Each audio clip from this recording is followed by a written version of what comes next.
He got all these scholars together, and he said, I want you to do something, and I want to work on it with you, and see if I can move this forward without, I'm not sure if I can move it forward. Okay, then I will not. He said, I want to come up with a new writing system. Now, there's this issue in Korea at the time that they used Chinese as their writing system. Now, Chinese is pretty awesome. Anyone here speak Chinese? We got a few. Hi. Great.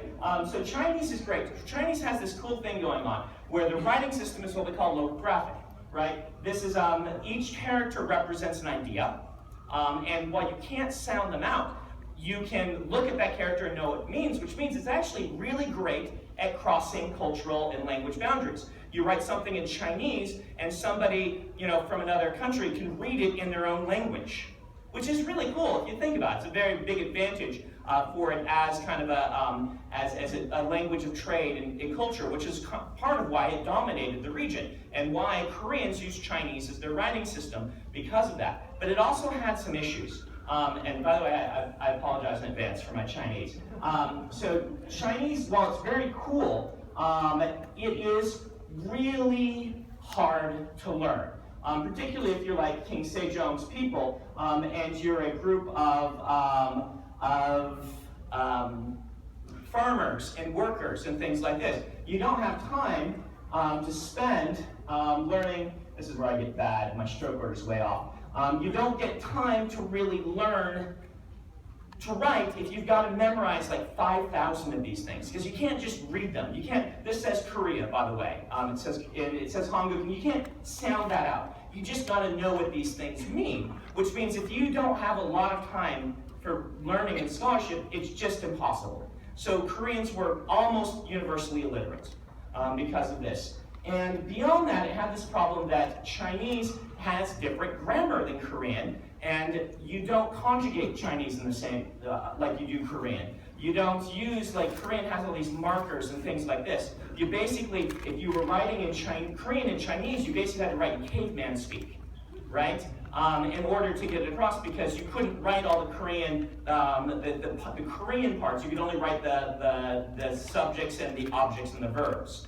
And so it was very difficult, and this is why King Sejong got his scholars together, and together they worked very hard and they created something that is really awesome. They created something we call Hangul, which is this thing where you can write Chinese characters kind of in a phonetic way. That says Korea, Hanguk.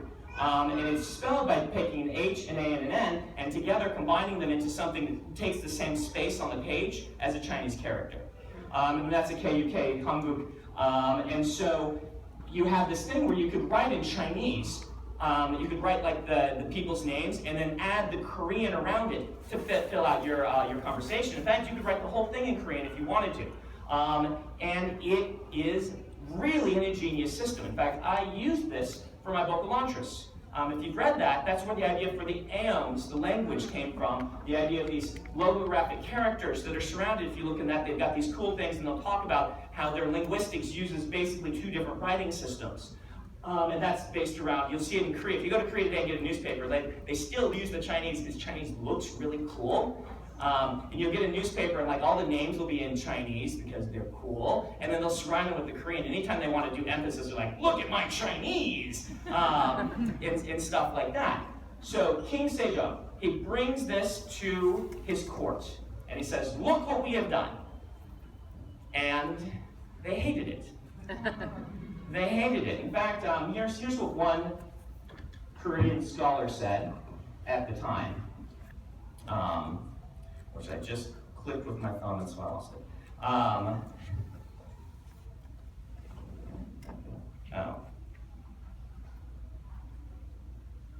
Wow, I totally just lost that.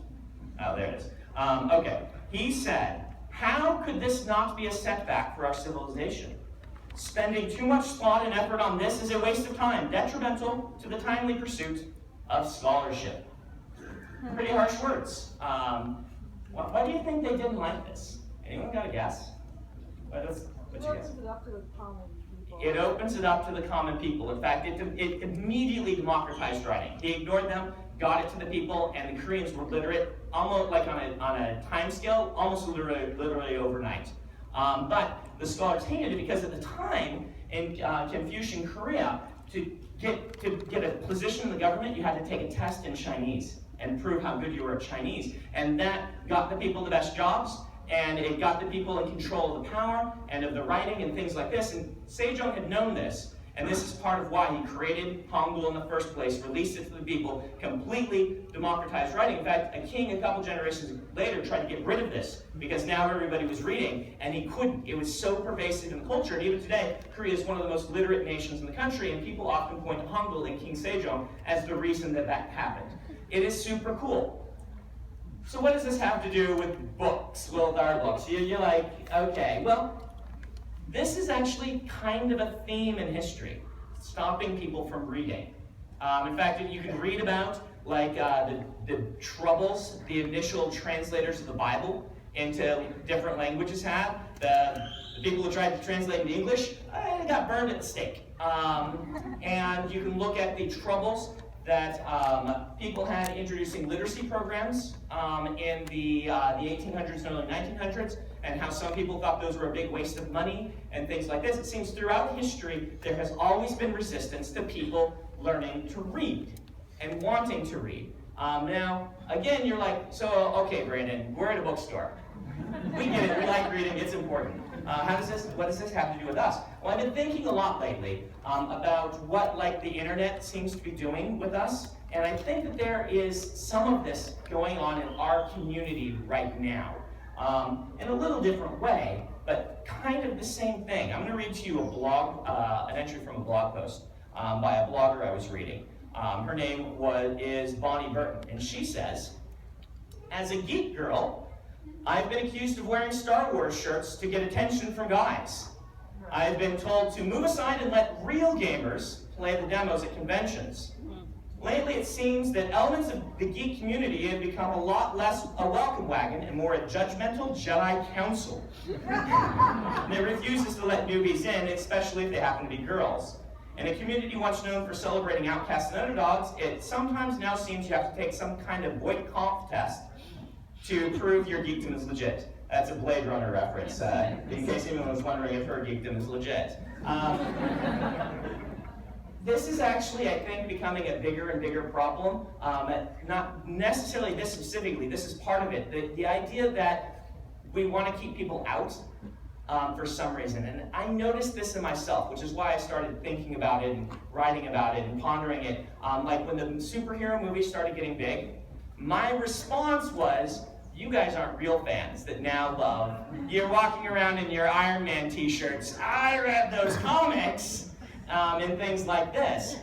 Big one for me was Teenage Mutant Ninja Turtles, right? I'm like, I read the Eastman and Laird originals and now they're Michael Bay movies. You guys aren't fans. And it seems like we want to keep people from joining our club, which is actually really, it hurts me, because I spent several years in higher ed in a master's degree fighting for how cool science fiction and fantasy was, right? And it was a fight every day. I had one professor who gave me an A- on The Way of Kings, which is done kind of well. And it was because I refused to not write fantasy. And he's just like, unless you turn in a realistic piece, I won't give you an A. And so he gave me an A-, because I'm like, I'm working on this book, I gotta get this book done.